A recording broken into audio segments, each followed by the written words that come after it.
over the top. I mean, that was a full force shot to the temple. I mean, he's right now. So they wipe off his gloves, but you look at him like he's really feeling it right now. I mean, he probably has no idea where he is. When I'm going to take your soul, and you're either going to give up or you're going to get knocked out. And unless you have that instinct, you just will never be a good fighter. Likely that one big shot's gonna land if the guy's not throwing other shots. So I thought with less artillery in the air, less bombs in the air, that the guy would have a chance to get. The final outcome was already sealed, and it's brutal. This night didn't just knock Jake Paul out. It blew apart the illusion surrounding crossover boxing. I'm telling you now, careers tilted and egos fractured before the canvas, even cooled. So rewind with me hard, because how we arrived here matters more than the punch itself. Joe Rogan was laughing at ringside like he'd already read the final page. And no, this wasn't shocking unless you admit what everyone knew. Everyone knew the moment a former Olympic gold medalist heavyweight stepped in that this was never a fight.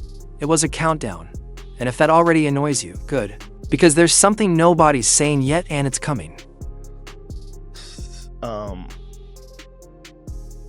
Well, realistically, it's one of the craziest propositions of all time.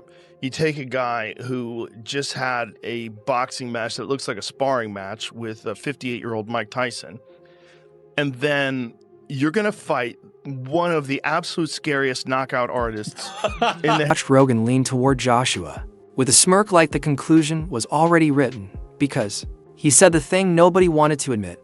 Real boxing doesn't care about hype, followers, or storylines. When Jake hit the canvas, the shock wasn't the fall. It was the confirmation, the sickening click of reality locking into place. Jake usually dances with aging MMA stars and retired names. This time, he was staring across the ring at a two-time heavyweight champion with lethal timing. And here's the part that should unsettle you.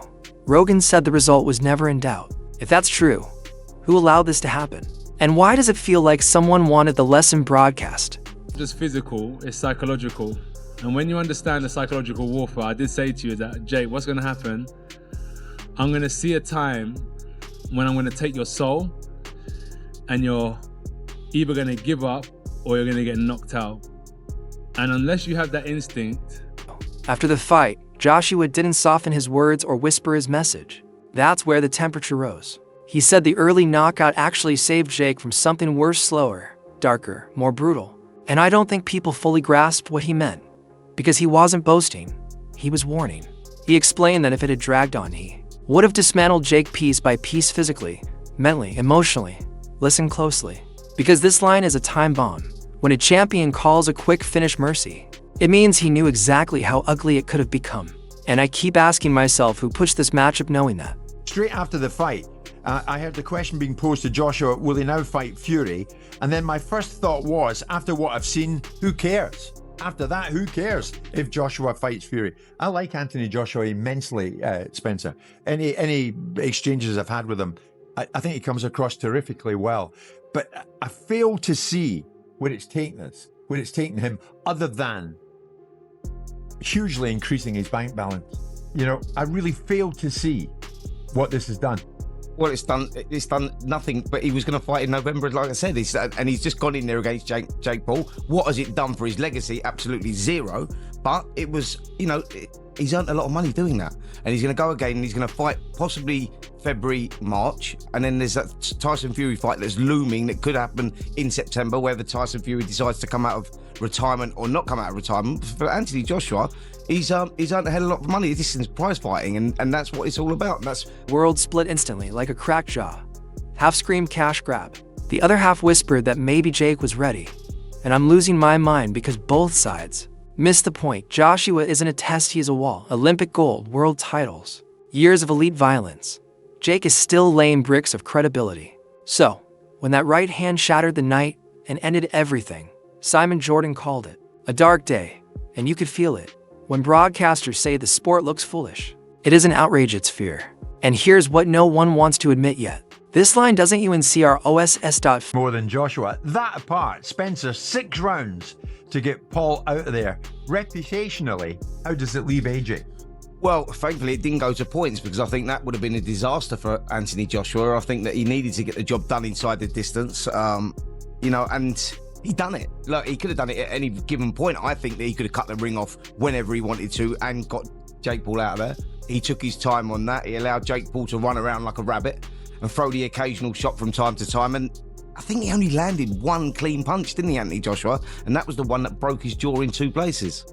But I mean, you said, did you not, to us in this very studio the other day, he's got to get him out of there in round 1. I did. Otherwise, what are we seeing? Exactly that, you know, and I think what we saw there was a little bit of entertainment, and that was pretty much it. But not entertainment that many people enjoyed, if I'm honest. I think Simon Jordan kept talking, and the room grew quieter and colder. He said these fights blur competition with social media spectacle and steal oxygen from fighters who earned it the hard way. If you think that's just old man complaining, you're missing the point. He pointed out that Joshua has already achieved everything and doesn't need sideshow chaos to remain relevant. And here's teaser number 2. If someone who's already won it all is still being pulled into this circus, then someone else is pulling the strings and they aren't finished. Not even close. This is a giant Olympic gold medalist heavyweight. I mean, Anthony Joshua is fucking He is the terrifying. thing that nightmares are made of. And he's got that one punch nuclear power. One punch. Came the legacy talk, and it made my stomach churn. People asked what this fight did for Joshua. The answer? Nothing except a larger bank account and a louder question. Mark, reputationally, if this had gone to the scorecards, it would have been disastrous, and everyone knew it. So Joshua did what he had to do and shut it down. But here's where the paranoia creeps in.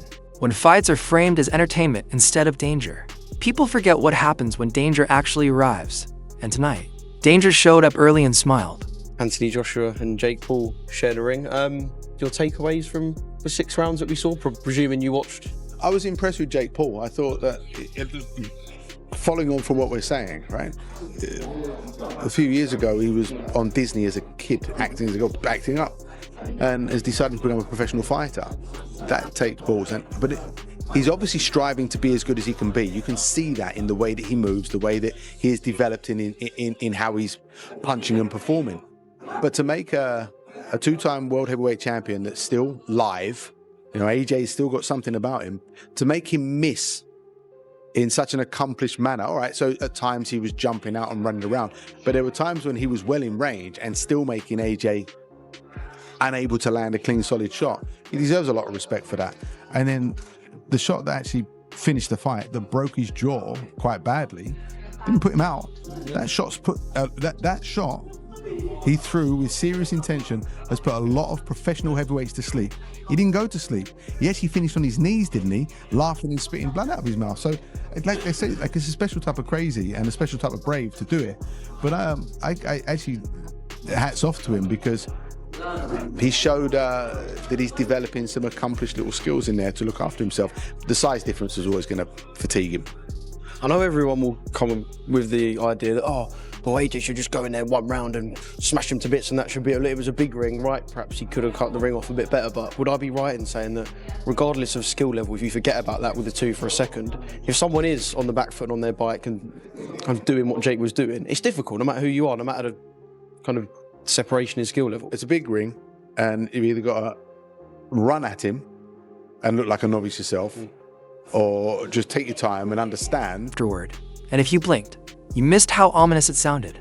He called Joshua one of the most athletic heavyweights ever, and said he moves like a middleweight trapped in a 260-pound nightmare. That sentence alone should end crossover fantasies forever. When speed and knockout power coexist, there are no learning curves, only endings.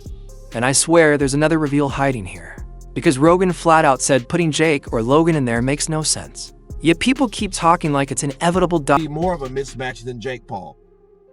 You know what I mean? Because at least Jake Paul has taken boxing, or has trained with real boxing trainers in real boxes. Whereas Logan Paul, you know, he did that exhibition with Floyd, and Floyd's a little guy.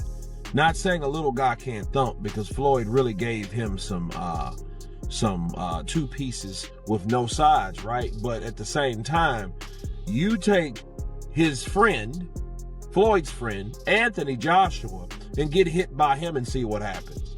The same thing. Probably worse, because